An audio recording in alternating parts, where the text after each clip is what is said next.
Good afternoon, everyone. Welcome to Harvard Divinity School, to an event sponsored by the Divinity School and the Center for the Study of World Religions across the street. My name is Frank Clooney. I'm the director of the center, and I'm just here to say a word of welcome at the start, give out a little bit of information, and then I will ask our Dean, David Hempton, to introduce our speaker tonight.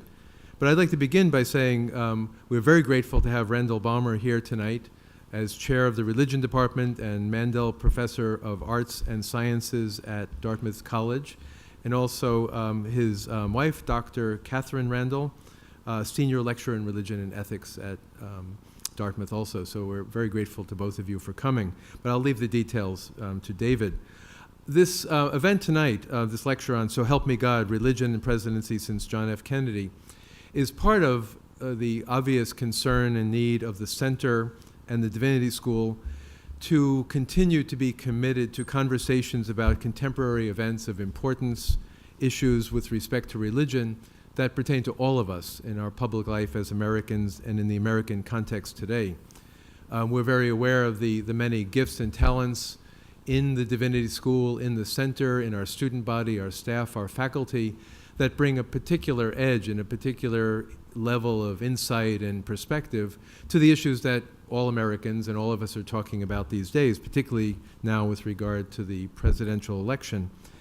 We see, I think, that the conversations such as we'll be having tonight are very much part of our work as professors, as students, as religious intellectuals with some kind of roles of leadership or community gathering in the American context. And really, in a sense, by being here tonight and talking about this important issue, we're learning better how to do our work of sharing the public life of the various communities in talking about religion as it's relevant today. So we're very grateful tonight to have a chance to do this, and again, like to thank you all for coming. Two other things I'd just like to mention before moving forward to tonight's event. One, I was asked to announce that tomorrow afternoon at 4 p.m. Down at the Kennedy School, there'll be a discussion under the title of Religion and Politics, Evangelical Dimensions. The guest presenter is Leith Anderson, president of the National Association of Evangelicals, which is the largest and broadest evangelical group in America. Leith Anderson served as senior pastor of Wooddale Church in Minnesota for 25 years, and he will help the study group to examine and discuss how faith shapes political choices and affiliations of evangelical Christians, differences and similarities among evangelicals and how they approach politics, and the roles evangelical leaders and voters are playing in the 2012 election. This study group on religion and politics in the 2012 campaign is led by IOP fellow John Carr, who's sitting over here in about the fourth row back, whom the Washington Post recently called the Catholic Karl Rove. Anyone wants to leave now, you can leave. Professor Carr has been a Catholic and interfaith leaders at the intersection of faith and public life for more than 25 years. So that's down at the Kennedy School tomorrow at 4 p.m., and you're all invited to that event. And then the second event in our own series here at the center in the school happens next Wednesday night at the same time, 5:15, though across the street at the center, Religion and the Election, Does It Matter? And we'll have a panel of 4 speakers, Professor Brian Hare from the Kennedy School, Professor Jonathan Walton, who's also the pastor of Memorial Church and a member of our faculty, Rabbi Ruth Langer from the Theology Department at Boston College, and one of our own doctoral students, Max Mueller, who is an associate editor of the online news journal Religion and Politics, and also a Harvard PhD student working on the Mormon tradition. So that's next Wednesday, and I think will be a nice opportunity for a follow-up conversation to tonight. So without further ado, I would like to turn things over to our dean, about whom I could go on for hours explaining his reputation and his many accomplishments. But let me just say that David took over as dean only in the summer, in July. He is the holder of 2 chairs at once, which makes me jealous. The Alonzo L. McDonald Family Professor of Evangelical Theological Studies, and the John Lord O'Brien Professor of Divinity. And Dean Hempton has agreed to introduce our speaker tonight. Thank you all.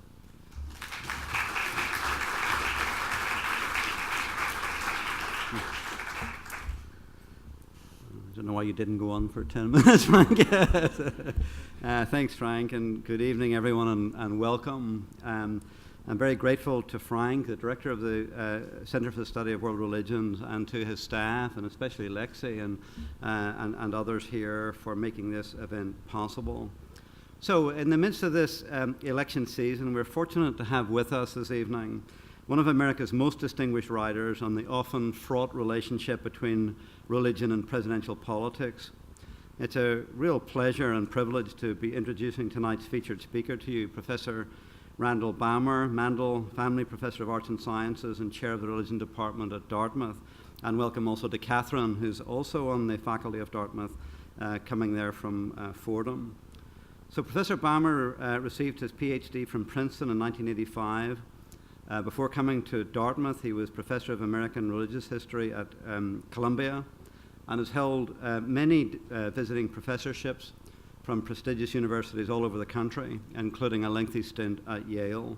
He's also an ordained Episcopal priest, as indeed is his wife. Professor Balmer and I have several things in common. We both have held Alonzo L. McDonald family chairs. We both have had to deal with many conversations with the wonderful Al McDonald. Randy's chair was a visiting chair at Emory. We've both written on the evangelical tradition, but I have not ever been appointed honorary gubernatorial admiral of the great Navy of the state of Nebraska, which he was in the year 2000. Now, my American geography is not up to much, as everyone in this room knows. My Irish geography isn't up to much, never mind. But how the landlocked state of Nebraska came to have this strange award is perhaps something that Professor Balmer can help us with later. As many of you know, Professor Balmer is an award-winning historian and publishes widely for academic and scholarly audiences, as well as for the wider public in op-ed pieces for newspapers across the country. He is a remarkable scholar who balances teaching, research, speaking out, and bearing witness, as well as reaching the general public with his insightful and very astute observations and comments on American religious life. He's also a sought-after commentator for network television, NPR, and other media outlets, and he's contributed to and has helped produce several television documentaries. Furthermore, he has been called to be an expert witness in several First Amendment cases, and most recently in the so-called Alabama Ten Commandments case. So Professor Balmer has published more than a dozen books of great distinction, including many that appear frequently on our reading list and certainly on the reading list from my courses. He's written The Making of Evangelicalism, From Revivalism to Politics and Beyond, which I think is still the best short introduction to the American evangelical tradition. He wrote Thy Kingdom Come, How the Religious Right Distorts the Faith and Threatens America. Growing Pains, Learning to Love My Father's Faith. Blessed Assurance, A History of Evangelicalism in America. Grant Us Courage, Travels Along the Main Line of American Protestantism. And Mine Eyes Have Seen the Glory, A Journey into the Evangelical Subculture in America, which was made into an award-winning 3-part documentary for PBS. So with your permission, I want to talk just a little more about two of his other books that pertain most closely to the subject of tonight's lecture. The first is God in the White House, How Faith Shaped the Presidency from JFK to George W. Bush, published in 2008. One part of this book struck me forcefully when Professor Balmer talks about, quote, cheap grace within the political arena, when voters are more interested in presidential candidates' faith than in his or her political goals and aspirations. And as a solution, he cites President Kennedy, who, as you know, was the first Catholic president, and who faced repeated questions regarding his religious beliefs. And here I quote from Professor Balmer's book. The real issues have been obscured, JFK complained toward the end of the 1960 presidential campaign. So it's apparently necessary for me to state once again, not what kind of church I believe in, for that should be important only to me, but what kind of America I believe in, which is obviously of much wider interest. Further on, Professor Balmer writes, if we want to view ourselves as a religious people, however, it's not sufficient merely to allow politicians to function as the vicarious projections of our faith. we have to engage in the arduous work of living up to our professed ideals, both individually and collectively. So we're very eager to hear Professor Balmer speak to a topic that is obviously very close to his scholarly heart, as well as of great interest to all of us in this election season, namely, So Help Me God, Religion in the Presidency since John F. Kennedy.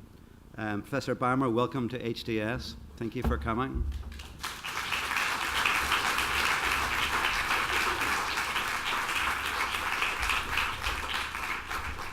Thank you, David, for that very kind introduction. I put the line in there about being an honorary admiral in the great Navy of the state of Nebraska to see who actually reads CVs, and the dean reads CVs. So I give you a great deal of credit for that.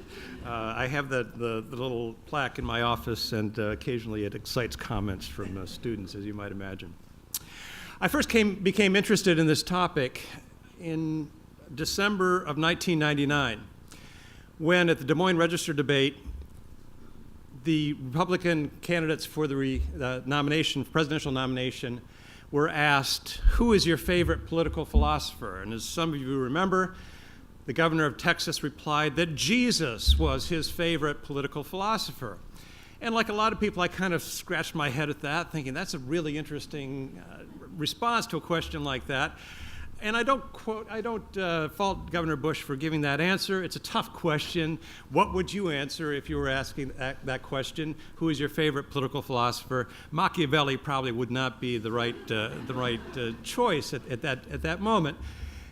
So it wasn't so much the answer, but I got thinking about that, and as a historian, my mind went back 40 years earlier to John F. Kennedy and his run for the presidency in 1960. And it occurred to me that, at least on the face of it, there was a huge distance between Kennedy's speech before the Greater Houston Ministerial Association in 1960 and George W. Bush's declaration that Jesus was his favorite political philosopher.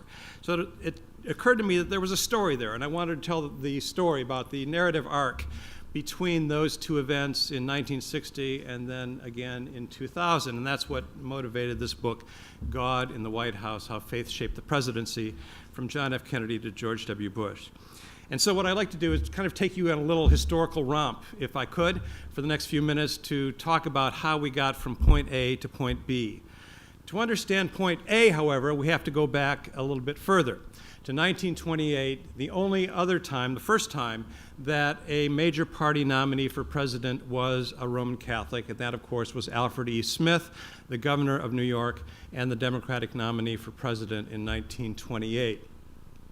That campaign took place amidst recrudescence of the Ku Klux Klan.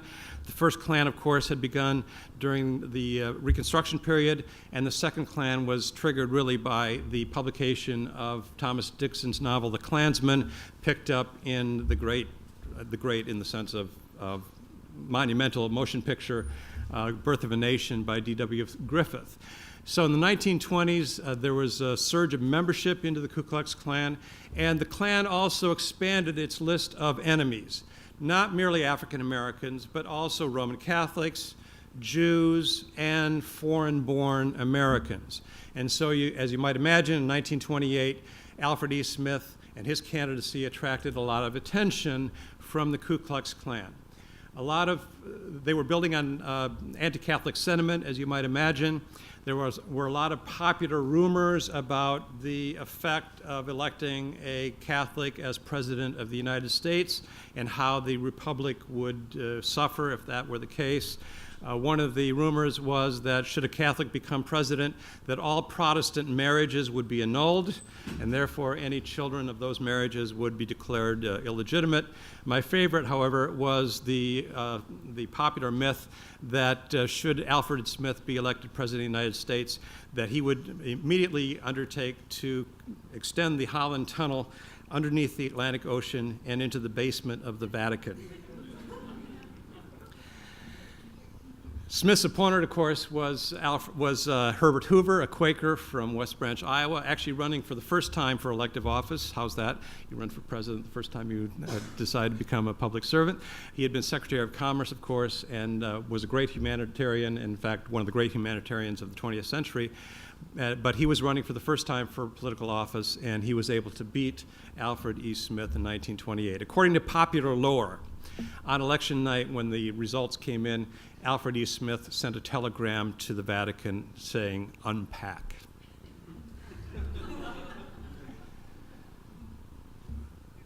Between 1928 and the 1950s, when the junior senator from Massachusetts began to think about running for president of the United States, Catholics had made huge strides in American society. I'm sure you know the story. When I talk about it with my undergraduates, I tend to mention the importance of the GI Bill of Rights in 1944. Not only had American Catholics vindicated their patriotism by fighting in World War II, many times against the very nations where their families had immigrated. The GI Bill of Rights allowed them to go to places like Fordham and Georgetown and other schools as well, and to get an education, become upwardly mobile, move into the middle class, and become more fully Americans in the 1940s and 1950s. So Kennedy was certainly aware of that when he began to think about running for president. He was also aware that there was lingering anti-Catholicism in American society. And one evidence for that is a book that was published in 1949 by Beacon Press here in Boston called American Freedom and Catholic Power. Now, like many of you, I expect, being professors or being interested in the life of the mind, you spend a good bit of time in used bookstores. And I can't tell you how many times over the years I've run across American Freedom and Catholic Power in used bookstores, written by Paul Blanchard, arguing that the canons of democracy were fundamentally incompatible with Roman Catholicism. And the corollary, of course, would be that if Americans ever elected a Roman Catholic as president, they would be jeopardizing American democracy. This was not a new argument. This argument had been part of nativist discourse going back into the 19th century. But what made this book different was its author. The author was not some kind of fringe nativist crank. He was instead someone who had been educated at the University of Michigan and Union Theological Seminary, someone who had studied at both Columbia and, I hate to tell you, Harvard universities. And he was making this argument in this book, American Freedom and Catholic Power, the chapters of which originally appeared in The Nation magazine. Beacon Press published or released 11 editions, 11 printings of this book in 11 months when it was published in 1949. This was a very popular book and a very popular argument. And Kennedy was aware that he had to deal with this issue if he wanted to be president of the United States. In the 1950s, Kennedy made a play in the 1956 Democratic National Convention to be named the running mate for Adlai Stevenson, who, of course, was running a second time for president against Dwight Eisenhower. And at the convention, Kennedy put forward his name as one of the possibilities for running mate. Stevenson had left it open to the convention who they would choose as his vice presidential running mate. Part of the argument was that Kennedy would be a good choice because he was a Roman Catholic and therefore a good family man. We can debate that, I guess, in light of what we know now. But he would be able to negate some of the negative publicity coming to the Democratic ticket because Stevenson himself was divorced. Alas, during that convention, the delegates turned to Estes Kefauver of Tennessee rather than John F. Kennedy. But he had made the point that, at least in the eyes of many Democrats, that having a Roman Catholic on the ticket would not necessarily jeopardize the chances of the ticket. And so over the ensuing 4 years, he begins to think about running for president of the United States. Kennedy announced his candidacy for the Democratic nomination, you'll appreciate the date here, on January 2nd, 1960. Gives you a sense of how the presidential primary calendar has expanded. This past year, or actually this year, the Iowa precinct caucuses took place on January 3rd. of this year, so you have a sense of how things have expanded over the years. And Kennedy was aware that at some point he probably would have to address the religion question in the course of the campaign. Although Jackie, his wife, wasn't sure why that would be necessary. As she said at one point in the campaign, everybody makes such a big deal about Jack being a Catholic, but he's such a bad Catholic. She was utterly uncomprehending about this. The real test for the Kennedy campaign, at least in the primaries, occurred in West Virginia. At that point, and this was in May, the West Virginia primary pitted John Kennedy against Hubert Humphrey, the Democratic senator from Minnesota, as the two primary candidates still contending for the Democratic nomination in an overwhelmingly Protestant state. Humphrey sought to take advantage of religion. His campaign bus going around Virginia was blaring out, "Give me that old-time religion," to the masses as he tried to rally troops to his side. And Kennedy was so worried about this that on Sunday evening, before the Tuesday primary, he went on television in West Virginia and made an appeal to voters to consider him on his merits and not merely on his faith. 2 days later, in fact, Kennedy did prevail, winning 60.8% of the vote in the West Virginia primary over Hubert Humphrey, who withdrew from the nomination process the following day. At Charleston, West Virginia, on election night, Kennedy declared, "I think we've now finally buried the religious issue in this campaign." Little did he know. When I was doing research for the book at the JFK Library here in Boston, I ran across a letter from Billy Graham to Senator John F. Kennedy, dated August 10th, 1960. It is, as you might imagine, a very cordial, friendly letter, and I'll paraphrase it. I don't have it exactly in my head. The letter read, "Dear Senator Kennedy, there's been a lot of speculation in the Democratic Party that I intend to raise the religious issue in this campaign.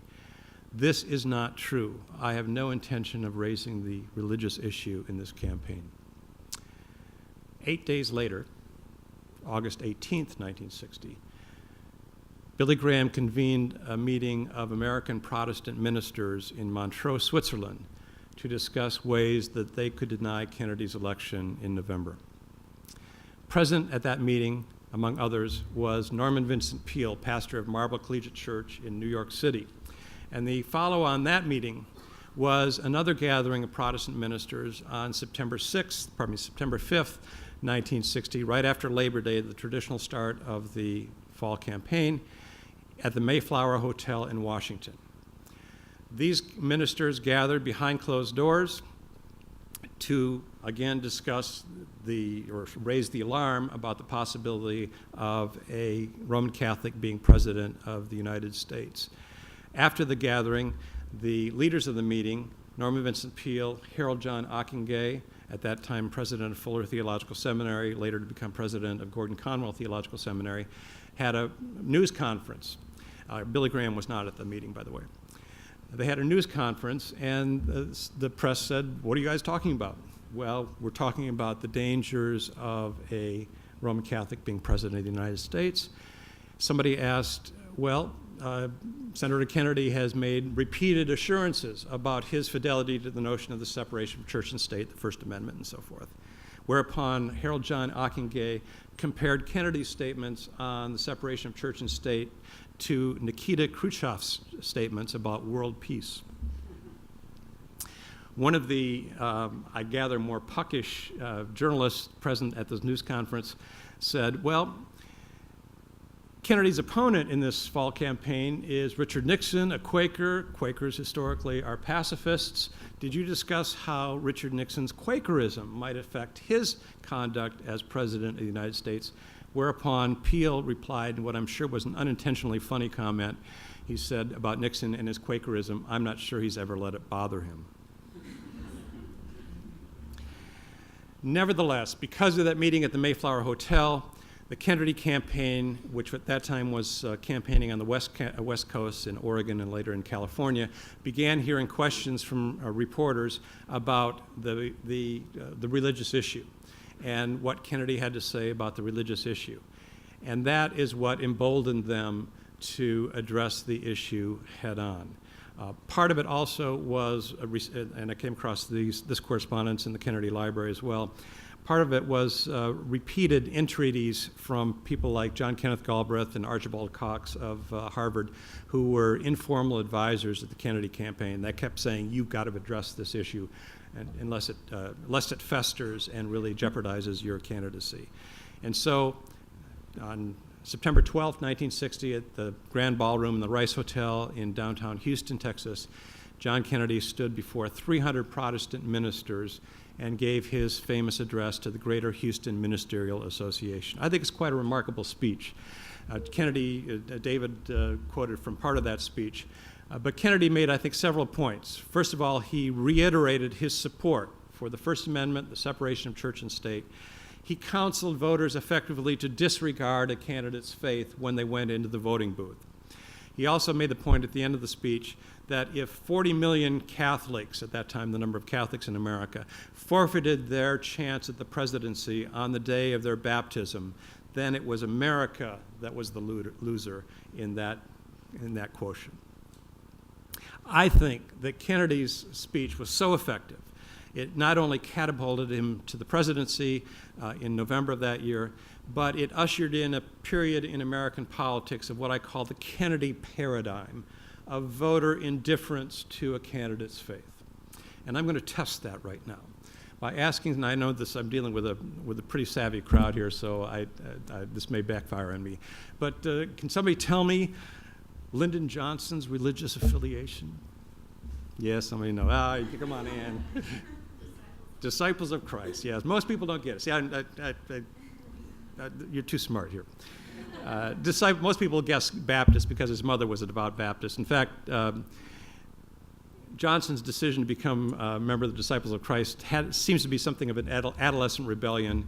There seems to be a woman involved too, which wouldn't be surprising if anybody knows Johnson's history. And when he told Rebecca, his mother, she cried extensively when she learned that her son was becoming a member of the Disciples of Christ rather than a Baptist. But the purpose in framing that question is to point out that most Americans don't have any idea what Lyndon Johnson's religious affiliation was. And in fact, he was not an overtly or openly pious man by any stretch of the imagination. But the Kennedy paradigm, I think, was very much in place in American politics from Kennedy's speech in Houston. And by the way, that was a very hostile crowd that he was addressing with the Greater Houston Ministerial Association until the mid-1970s. And I will go back to my narrative here in a minute, but I just want to illustrate this a little bit further. In 1968, as many of you know and some of you remember, the leading candidate for the Republican nomination going into the presidential primaries was the governor of Michigan, a man by the name of George Romney, also a Mormon, like his son Mitt, and his religion was no factor whatsoever in the 1968 Republican primaries. We were very much, as a country, amidst this Kennedy paradigm of voter indifference to a candidate's faith.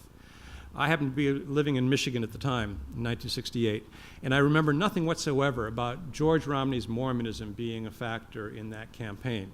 And in writing the book, I went back to make sure I hadn't missed something about that, and it's simply not an issue. It was not an issue in that campaign because we voters were indifferent. What changed it, of course, was Nixon, right? The Nixon administration and the corruptions of the Nixon administration. All of a sudden, we as voters became interested once again in knowing something about our presidential candidates and their faith, and I'm going to come back to that a little bit later. Let's go back to Johnson. Johnson is a fascinating individual of Shakespearean dimensions. Bill Moyers, his longtime assistant, said that Lyndon Johnson was 13 of the most fascinating people he'd ever met.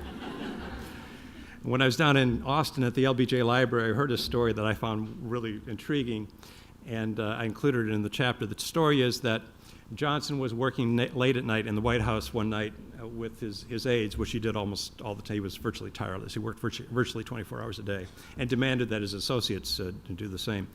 But they were having a working dinner at the White House, and before they began dinner, Johnson asked Bill Moyers, his assistant, at the other end of the table, also an ordained minister, to say grace before they began eating. So Moyers starts praying, and almost immediately Johnson interrupted and said, "Speak up, Moyers, I can't hear you." Whereupon, according to the story, Bill Moyers replied in a quiet, even voice, "I wasn't speaking to you, sir." I love this story, and I included it in my draft of my chapter on Lyndon Johnson. And then as it happened, and I don't want to give the wrong impression here, Bill Moyers and I are not best friends or in close contact or regular contact, but our paths have crossed a little bit over the years, and he happened to contact me about something as I was trying to figure out Lyndon Johnson, and I mentioned this, and he said, in effect, "Good luck trying to figure out Lyndon Johnson." But I asked if he'd read a draft of my chapter, and he did. He was very gracious and sent back some nice comments. But he confirmed that story is true. So that story it's a wonderful story about Johnson. Johnson was not, as I said earlier, an openly religious or pious man, but he learned from his mother a simple moral precept. And that precept was that the strong have an obligation to care for the weak. And I believe that Lyndon Johnson actually sought to live or to govern as an elected official by that precept. This helps to explain, for example, why Lyndon Johnson, a white Southerner, as Majority Leader of the Senate, pushed through the Civil Rights Act of 1957. As President, he pushed through the Civil Rights Act of 1964 and the Voting Rights Act of 1965, even though he recognized at the time, there's a great story about Moyers and Johnson on the night that he signs the Civil Rights Act, and Johnson is glum, even though this was one of his great legislative triumphs. And Moyers said, "Why are you so dejected?" He said, I've just turned over the South to the Republican Party for the next generation." He was absolutely right about that. But why would he do that? Because he actually sought to live according to that precept, that the strong have an obligation to care for the weak. I think it also explains his Great Society ambitions, which he laid out in his commencement address at the University of Michigan in 1964. The war on poverty, the Medicare system, all of the components of the Great Society, much reviled these days in the political arena, but Johnson believed that was appropriate because the strong in society have an obligation to care for the weak. Tragically, it also explains his involvement in Vietnam. And I ran across several quotations to this effect. We are involved in Vietnam because the strong have an obligation to care for the weak when the wolf is at the door. And that was his phrase to describe that. And so the very moral precept that defined in many ways his greatest triumphs as president also led him to his greatest disappointment and arguably his downfall as president of the United States with Vietnam. At the end of March in 1968, Lyndon Johnson, after the New Hampshire primary, shocked the political world, shocked the world for that matter, by announcing that he would not run for a second term as president of the United States. Throws open the whole process, and the Democrats implode in the Democratic National Convention in Chicago, and Richard Nixon is elected president of the United States in 1968.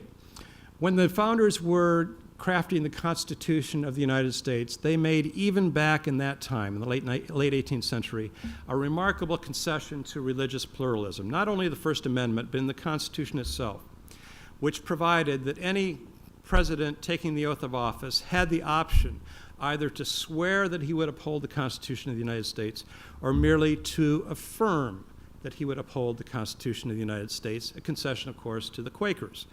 And in fact, when Herbert Hoover took the oath of office on March 4th, 1929, he affirmed that he would uphold the Constitution of the United States. As Inauguration Day, 1969, rolled around, Richard Nixon was given the option either to affirm or to swear his fealty to the Constitution of the United States. But as we all learned about Nixon, he had no aversion to swearing, and he swore that he would uphold the Constitution of the United States. The Nixon administration is, of course, notorious for all sorts of things. Religiously, one of the most memorable dimensions of that administration was the White House prayer services that Nixon conducted. Some of you remember this.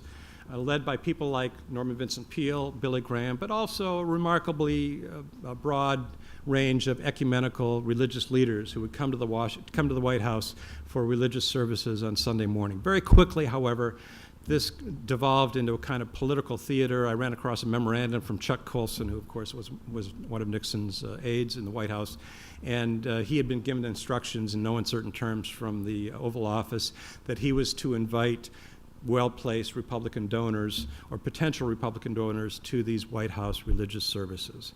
The Nixon administration, of course, devolves into the Watergate scandal and the White House tapes, which were made public. Billy Graham, who was Nixon's friend, was always seeing great morality in Nixon and his administration. Finally read the transcripts of the tape and pronounced himself physically sickened by what he had read, not, it turns out, by Nixon's several attempts to frustrate justice and to subvert the Constitution of the United States, but because Nixon used bad language. He didn't like that. Nixon resigns, of course, in August of 1974, and Gerald Ford, the only person to occupy the Oval Office who had never been elected either president or vice president of the United States, having come to office through a kind of circuitous route because of the resignation of Spiro Agnew, the vice president, and then later, of course, the resignation of Richard Nixon. Gerald Ford was an Episcopalian, a very active layman in the Alexandria Episcopal Church. And I think that Gerald Ford actually tried to govern by his moral lights and his precepts. The most defining moment for Gerald Ford and his presidency was, of course, his decision a month into his administration to offer a preemptive pardon to Richard Nixon. And in his address to the nation, it becomes clear to me that he did so in part for religious reasons. Part of his address reads, "I do believe with all my heart and mind and spirit that I, not as president, but as a humble servant of God, will receive justice without mercy if I fail to show mercy." And this was part of his justification for pardoning Nixon. People have criticized that over the years. Certainly at the time it was subject to a torrent of criticism, not least from his own press secretary, Gerald Tehorst, who resigned in protest only a month into the Ford administration. But many newspapers, certainly many politicians on both sides of the aisle, thought that was inappropriate to do so, especially because Ford did not pardon Nixon's associates, who were also facing legal troubles.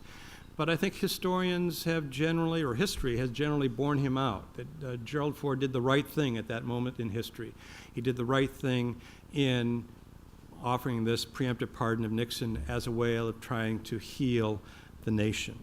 And in fact, when his successor was inaugurated as president, the first thing that Jimmy Carter did was to thank Gerald Ford for what he had done in his brief presidency to heal the United States of America. It's also during the Ford administration that you have a different Billy in the White House. It wasn't Billy Graham. It was a man by the name of Billy Zioli. I wonder if anybody remembers that name. Billy Zioli was from Grand Rapids, Michigan. It was kind of a cartoonish figure, at least that's how I remember him, who was president of an organization called Gospel Films. He and Gerald Ford had formed some sort of friendship when Ford was representing Grand Rapids in Congress. And one of the things that Billy Zioli does is leave devotional, little handwritten, or actually typed out devotionals on Gerald Ford's desk every Monday morning. And these little devotionals are in the Gerald Ford Library in Ann Arbor. And they were all, the title for all of them, the collective title was "God's Got a Better Idea." Some of you are old enough to remember Ford motor company advertising slogan about that time called "Ford's got a better idea." Of course, there's a play on words with Gerald Ford and so forth. A little too cute, perhaps, but each of these missives begins, "Dear Jerry." Here he is addressing the President of the United States by his first name, and then he would offer these little commentary, kind of devotionals, commentaries for the benefit of Gerald Ford. And so it was Billy Zioli, not Billy Graham, who was hanging around the White House during the Ford administration.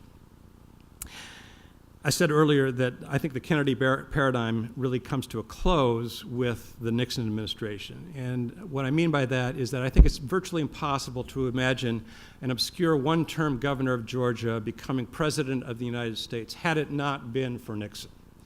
So in a backhanded way, Nixon is responsible for the reintroduction of this language of faith and piety into presidential politics.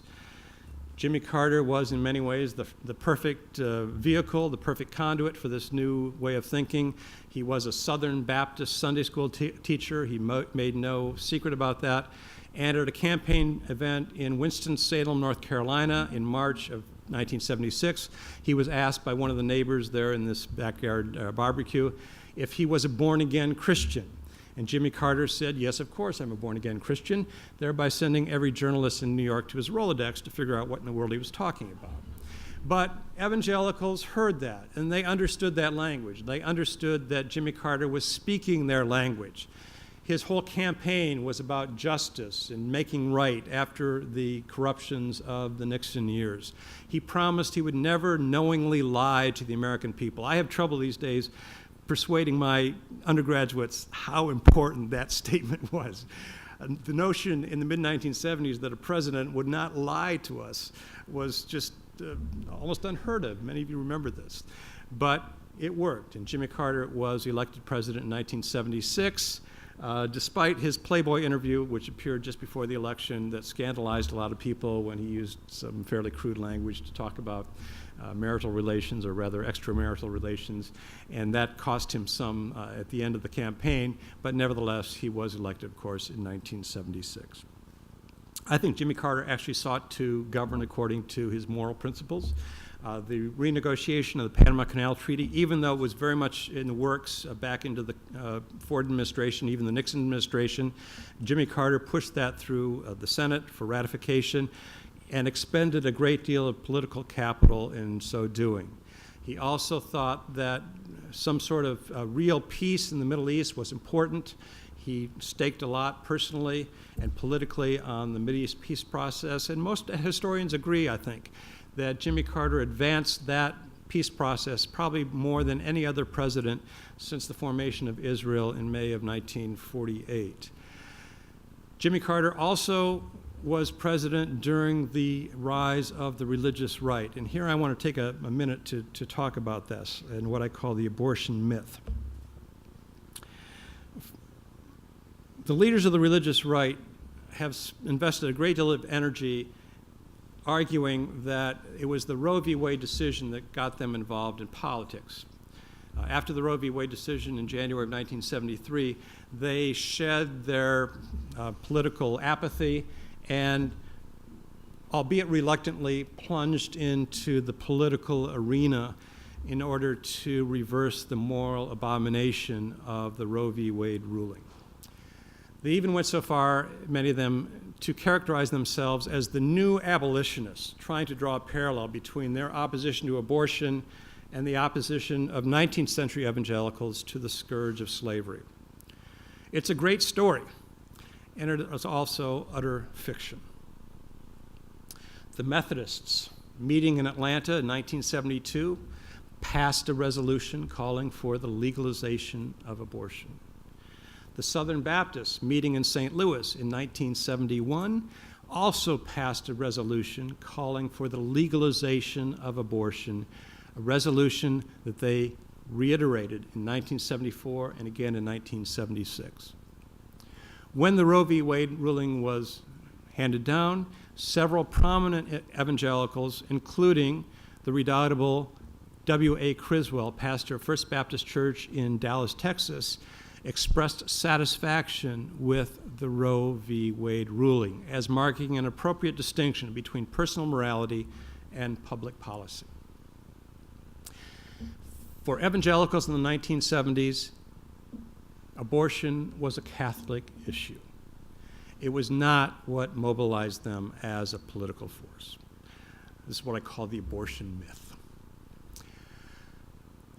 What got them politicized? Well, it's a more complicated story, but I'll try to give you a brief version of it. It was a court decision, but it was a lower court decision, the District Court, District of Columbia, and a decision in a case called Green v. Connolly, handed down on June 30th, 1971.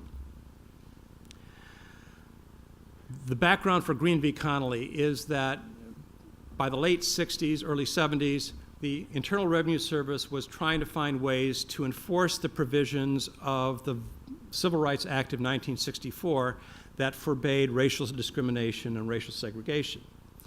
In so doing, the Internal Revenue Service issued an opinion that said any organization that engages in racial segregation or racial discrimination is not, by definition, a charitable organization.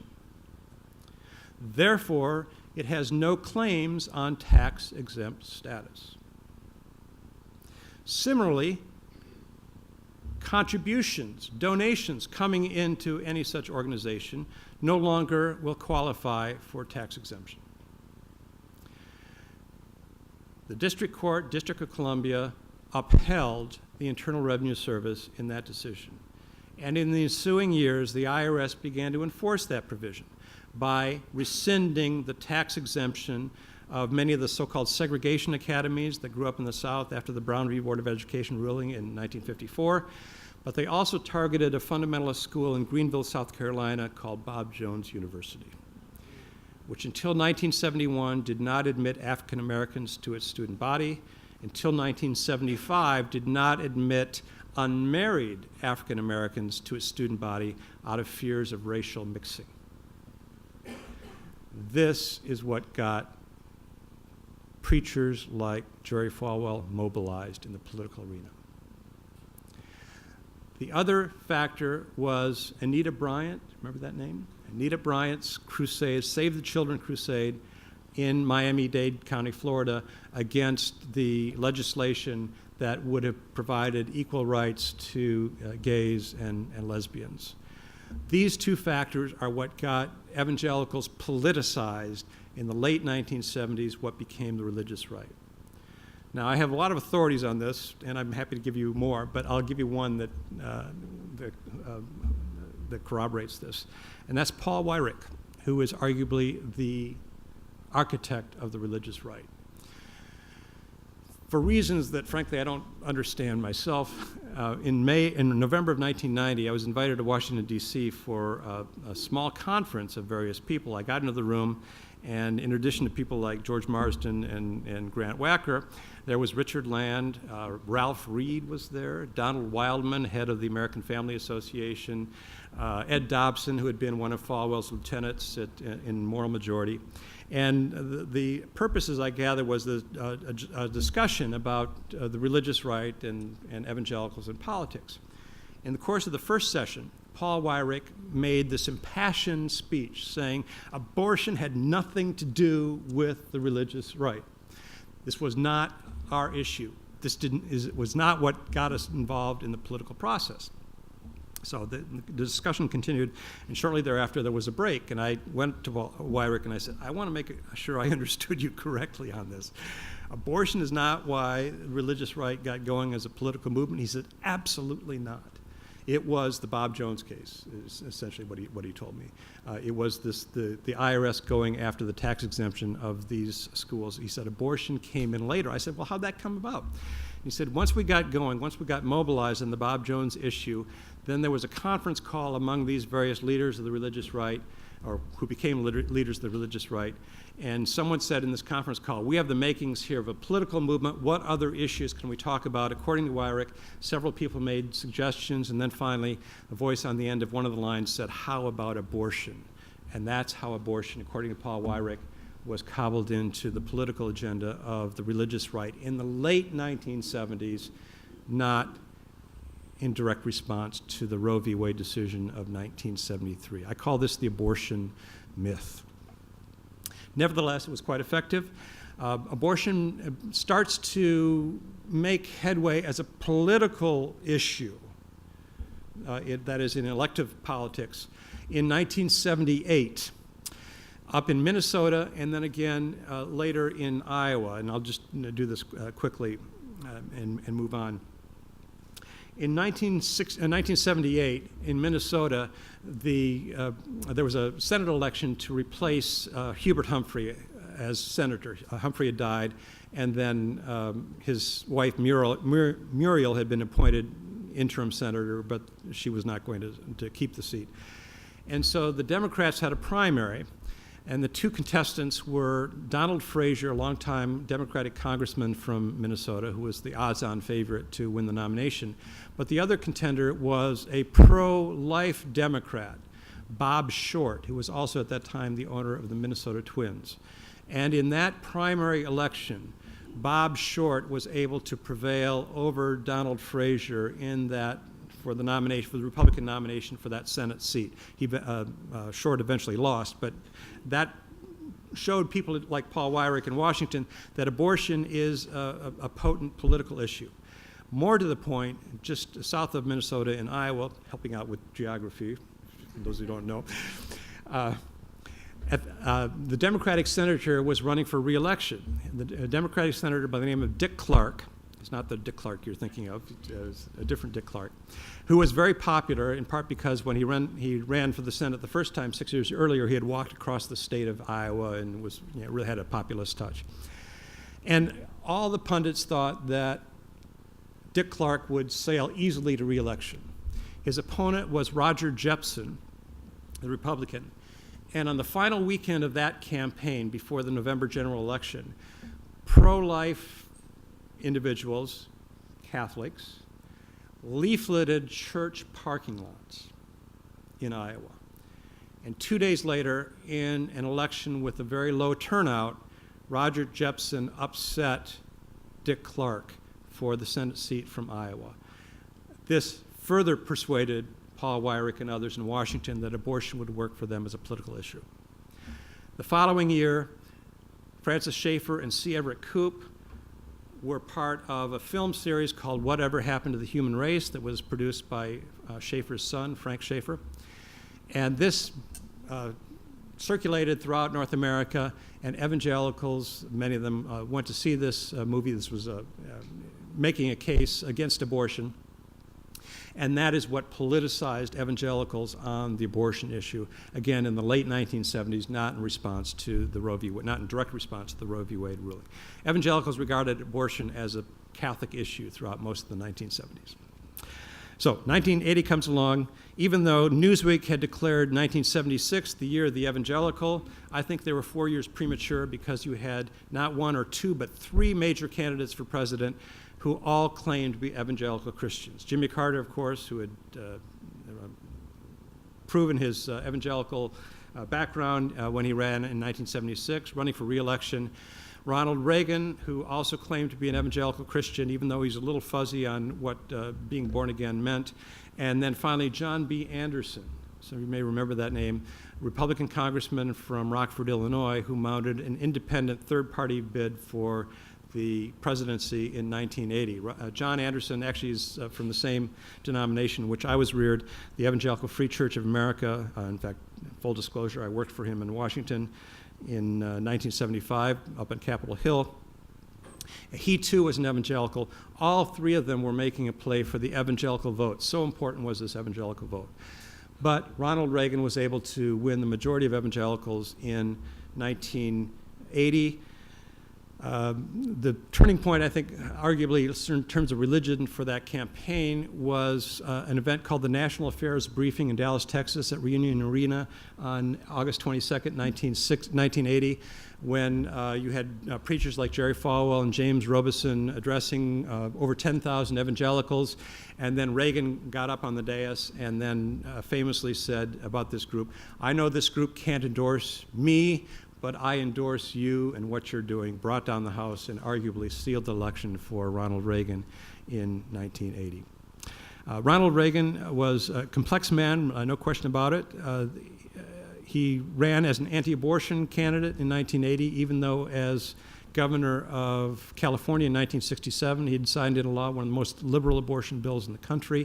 By 1980, he had converted to the pro-life cause, and many evangelicals had begun to regard that as their litmus test for who they would support for President of the United States. Ronald Reagan promised to outlaw abortion. He did not, of course, outlaw abortion. For what it's worth, I will point out that in his autobiography that he wrote after leaving office, over 600 pages, the issue of abortion occurs not once in that autobiography. I will let you interpret that for yourself. 1988, you had Pat Robertson, the televangelist, running for the Republican nomination, in fact, making a play. For that, I was writing Mine Eyes Have Seen the Glory at that time, so I went to Iowa for the Iowa precinct caucuses, and the following week to New Hampshire for the first primary of the election season. And I was watching evangelicals getting used to the political process. I spent some time with evangelical women in particular, who talked about lobbying from the kitchen table. That is, embracing their roles both as housewives, and this is a term that they would use to describe themselves, as well as political activists in 1988. Iowa voters were faced with a choice between two candidates, Jack Kemp, the congressman from New York, and Pat Robertson, the televangelist. Pat Robertson actually finished second in the Iowa precinct caucuses in 1988, just behind Bob Dole and ahead of George H.W. Bush, who eventually won the nomination.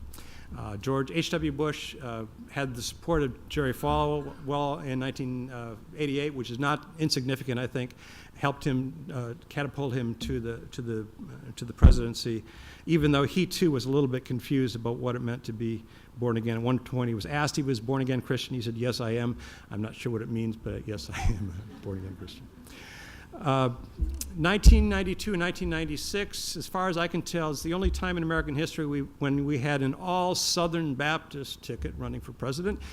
Bill Clinton and Al Gore, even though the Southern Baptist Convention wanted nothing to do with either one of them by that point.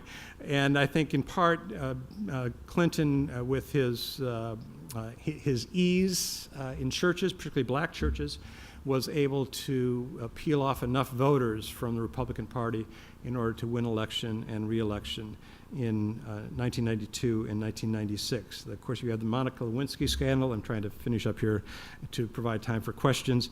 Monica Lewinsky scandal, and if you read some of Bill Clinton's public declarations after that scandal broke, he was a broken man. He was a contrite man. And some of his statements to various prayer breakfasts and so forth are really quite remarkable. The religious right, of course, viewed the Clinton administration as a kind of interregnum between George H.W. Bush and whoever they would elect in 2000. And in 2000, of course, we have George Bush running from governor of Texas, running for the Republican nomination. And using his religion, using his religious background, his religious experience as a springboard to the presidency, to the nomination first, and then to the presidency. George W. Bush claimed to be an evangelical Christian. I'm not disputing that. I am not in any position to judge the spiritual condition of others, but there are at least two conversion experiences in the George W. Bush history. One is when an itinerant revivalist by the name of Arthur Blessitt came to Midland, Texas in 1984. At that time, George W. Bush was trying to make it in the oil business, not doing terribly well, struggling personally and struggling certainly with alcohol. And George Bush arranges for a lunch meeting with Arthur Blessitt there in Midland, Texas. 3 hours later, George Bush gives his heart to Jesus. He's converted, he's born again. These are all synonymous terms, as I'm sure you know, about evangelical religious experience. And he tries to set his life aright.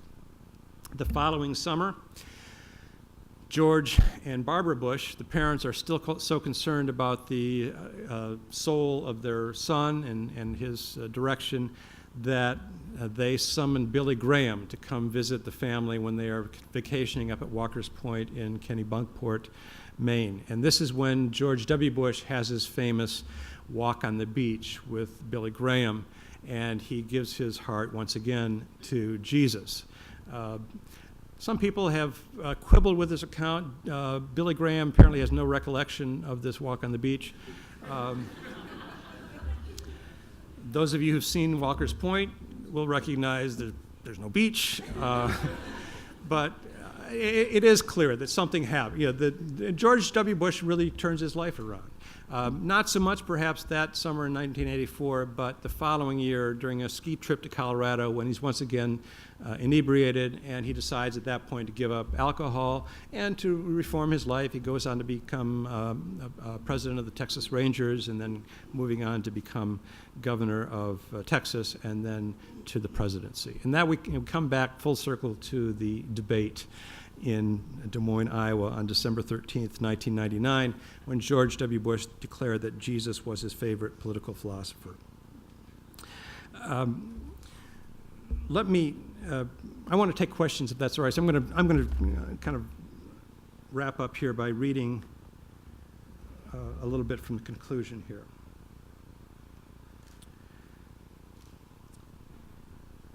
If the presidency suffers from an inflection of religious criteria, faith itself is also damaged by politicization. Can anyone argue that the integrity of the Quaker faith was advanced by its association with Richard Nixon, or the disciples of Christ with Lyndon Johnson, or for that matter, Ronald Reagan? The two Southern Baptist presidents of the late 20th century, Jimmy Carter and Bill Clinton, left decidedly different legacies. One left office with his reputation for probity intact, but he was generally considered a less than effective president. The other presidency was considerably more successful, especially in terms of balancing the budget, foreign policy initiatives, and economic prosperity. But probity was hardly that president's forte. Nearly 4 centuries ago, Roger Williams recognized the dangers to the faith of too close an association with the state. He worried that the garden of the church would be sullied by the wilderness of the world, if not for a wall of separation between the two. Neither Williams nor the founders proposed to bracket an individual's faith from political considerations, but they discerned the dangers of conflating the two. And here I want to just take a minute to point out, as I'm sure you all know, Puritans like Roger Williams, and he was initially a Puritan, didn't share our romantic Sierra Club post-Thoreauian notions about wilderness, right? Wilderness for them was a place of danger. It was where evil lurked. And so when Roger Williams talks about protecting the garden of the church from the wilderness of the world by means of a wall of separation, those are all his metaphors, he was concerned about protecting the integrity of the faith from being sullied by politicization or fetishization. David was kind enough to mention that I was one of the expert witnesses in the Alabama Ten Commandments case, and I'm going to take a quick detour to give you an anecdote from that case. As you know, this was Judge Roy Moore, who had been elected in Alabama. They elect Supreme Court justices. He was elected Chief Justice of the Alabama Supreme Court as the Ten Commandments. He ran as being the Ten Commandments judge because he had put the Ten Commandments on his courtroom in Gadsden, Alabama, when he was a lower court judge. And he, of course, brought this 2.5-ton granite monument into the lobby of the Judicial Building, emblazoned with the Ten Commandments. That was his big thing. At the same time, he refused any other religious representations in that space, even though other religious groups in Alabama said, we want to post our principles too. Even the Alabama Atheist Association, both members no doubt, asked to have their sentiments posted in that space, and Moore said no. And this clearly violated the Establishment Clause of the First Amendment, which is precisely what Judge Myron Thompson ruled in his decision on that monument. When the workers were preparing to remove the monument in accordance with the court order, one of the protesters screamed, "Get your hands off my God." unless I miss my guess, one of those commandments says something about a graven image. And that precisely was Roger Williams' point.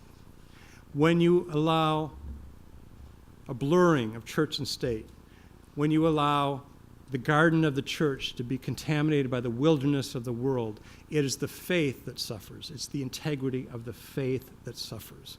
And that is why Roger Williams made that declaration, and that, I think, is terribly appropriate to talking about religion and politics. Let me read one more paragraph. I forget what paragraph I had. Here we go.